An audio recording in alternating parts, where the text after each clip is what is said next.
Well, Oran, after 90 minutes of football, would you say that's a point gained or two dropped, or what's your version? Hard to know. I think first half, I think we created a lot of problems for ourselves, to be honest with you. And I thought the Glens played well in the first half. I think the key thing was we got in at 0-0. We addressed a few things at half time, and I thought second half we looked a little bit more like ourselves. And it's probably one of the hardest things to do in football is when things aren't going well, is to really ignite and get a performance out of somewhere. You're looking maybe at a sub or a flash of inspiration or one moment of quality. And I just felt probably right up until maybe the last 20-15 minutes we created 2 or 3 chances and a possible penalty where we could have took something from the game, but all in all we'll just have to take the point and move on. I'm sure with about 5-10 minutes to go and when the ball lands to Matthew, I'm sure you're probably thinking it's going to hit the back of the net.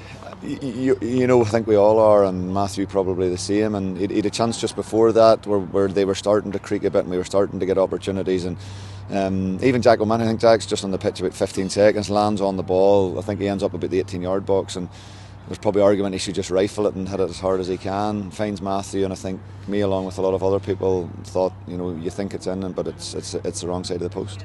And Lyndon obviously came off with about 5-10 minutes to go as well, and it's not very often that he has to. Is it just precautionary? No, he's, and I suppose it's like everybody. You hit these stages of the season where there'll be a lot of players and a lot of teams that will be playing not 100% fit and carrying wee aches and pains here and there, and I suppose we've a few, and Lyndon's no different. So he's carried a wee ache into the game. I think aggravated it just in a tackle, and it was one of those, for as well as he'd done, we just can't afford to take risks with players. He's so important to us and has been so strong in there that we just had to make the decision to get him off. So hopefully we'll see how he goes in the next 24-48 hours.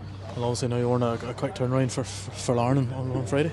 Yeah, another tough one, and they did a very good result.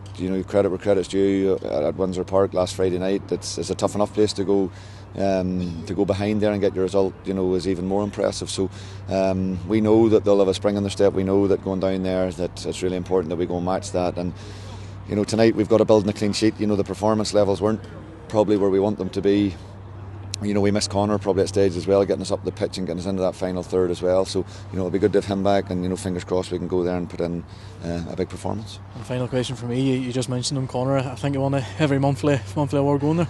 Yeah, it's been great. It's been great for him, and it's been well documented this year, and we've been delighted to have so many conversations after games about him. And he's finally stepping up to that level that we all know that he can produce. And the month that he's just produced, it doesn't shock me. It doesn't shock anybody about the club. It doesn't shock anybody in that changing room who sees him train regularly and play regularly. So it's great to see him do it. But the big thing now is that he's got to match that. He's got to go and put in another month like the previous month and keep those standards where they're at.